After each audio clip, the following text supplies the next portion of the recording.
Kemerdekaan Indonesia didapat dengan sangat sulit. Selama beratus tahun, orang di Indonesia berjuang mati-matian agar bebas dari penjajahan. Mereka yang berjuang adalah pemuda-pemuda dari lintas agama, lintas suku, bahkan lintas pemikiran. Semua berjuang tanpa ada label untuk membuat Ibu Pertiwi bisa bebas dari kuasa kompeni. Uniknya, ada juga pejuang yang sebenarnya orang Belanda atau Indo-Belanda tapi mati-matian membela negeri ini. Mereka begitu cinta dengan Indonesia, bahkan mengalahkan cintanya pada negerinya sendiri. Penasaran siapa sajakah itu? Berikut adalah 5 orang Belanda yang justru berjuang untuk kemerdekaan Indonesia. Namun sebelum lanjut ke pembahasannya, saya ingatkan lagi kepada teman-teman untuk mensubscribe atau berlangganan di channel ini, agar teman-teman tidak ketinggalan video terbaru dari channel ini.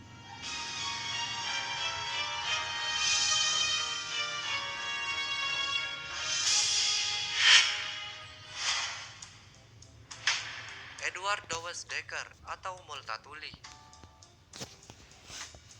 Meski tidak secara langsung berjuang menggunakan senjata di medan perang, apa yang dilakukan oleh Multatuli memberikan pengaruh yang cukup besar pada perjuangan di Indonesia. Ia menulis sebuah buku yang berjudul Machiaveller pada tahun 1860. Buku ini berisi sindiran kepada pemerintah kolonial Belanda yang sedang menyiksa banyak orang di Hindia Belanda atau di Indonesia di masa lalu. Buku ini berisi penderitaan warga Indonesia yang terekam nyata di mata Multatuli. Penderitaan ini akhirnya membuat semangat pejuang semakin kuat. Apalagi di novel ini juga dijelaskan betapa kelakuan orang Belanda saat itu sangat mengerikan. Bahkan bisa dibilang menganggap orang Indonesia seperti hewan ternak.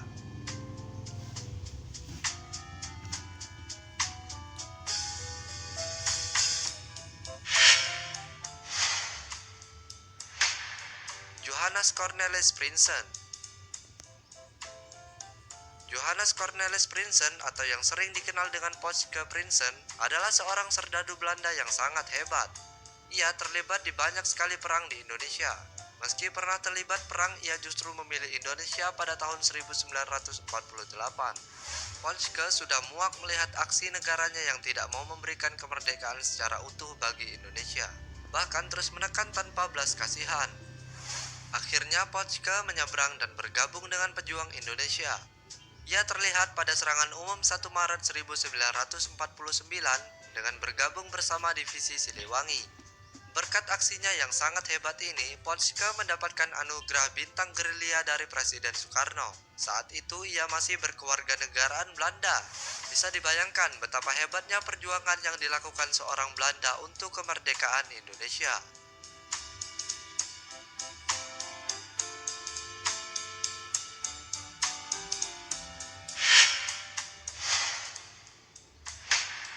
Baron van Howell.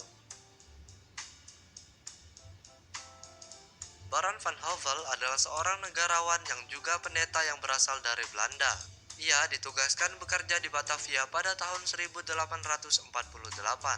Selama berada di Jawa, Baron banyak sekali melakukan protes, bahkan menjadi pemimpin aksi demonstrasi untuk kebebasan pers dan pembangunan sekolah di daerah koloni. Atas aksinya ini, ia sempat diusir oleh pemerintahan Belanda karena dianggap sangat radikal. Meski diusir, akhirnya Baron kembali dan melakukan protes. Ia tidak suka dengan kelakuan Belanda yang merugikan banyak penduduk lokal, terutama pada tanam paksa.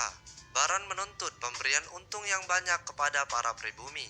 Selain itu, ia juga mengusahakan kesejahteraan pribumi yang salah satunya adalah pengembangan pendidikan yang layak kepada semua orang.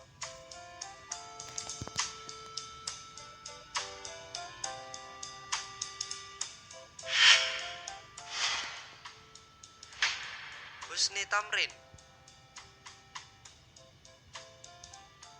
Tidak bisa dipungkiri lagi jika darah Belanda asli mengalir di dalam tubuh Husni Tamrin. Ayahnya adalah seorang Belanda yang menikahi seorang wanita Betawi. Sayangnya, setelah sang ayah meninggal, ia diasuh oleh keluarganya dari ibu hingga tidak memiliki nama Belanda. Sejak kecil, ia melihat penderitaan para pribumi hingga membentuknya menjadi pribadi yang memberontak. Akhirnya, saat dewasa, ia mulai menjadi orang yang banyak melakukan protes kepada Belanda. Husni juga memimpin pemberontakan rakyat Betawi untuk melawan penindasan. Sayangnya, ia mati begitu cepat. Ada dugaan ia dibunuh saat berada di penjara. Nah, Husni Tamrin juga dianugerahi gelar sebagai pahlawan nasional Indonesia.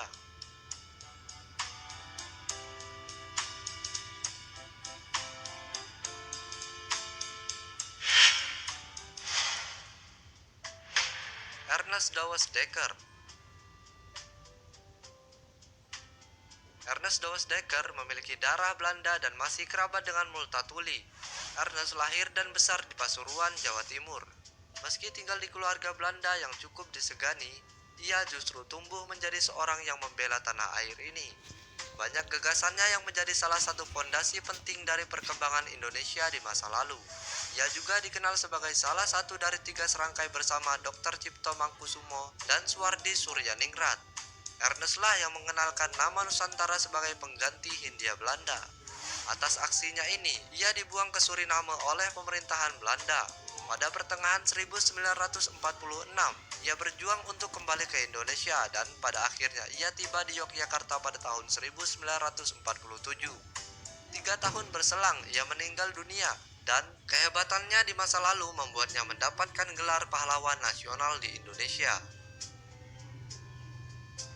Dan itulah 5 orang Belanda yang justru berjuang untuk kemerdekaan Indonesia. Terima kasih buat kalian semua yang sudah menonton video ini. Jangan lupa untuk menyaksikan video terbaru dari channel ini. Terima kasih dan sampai jumpa.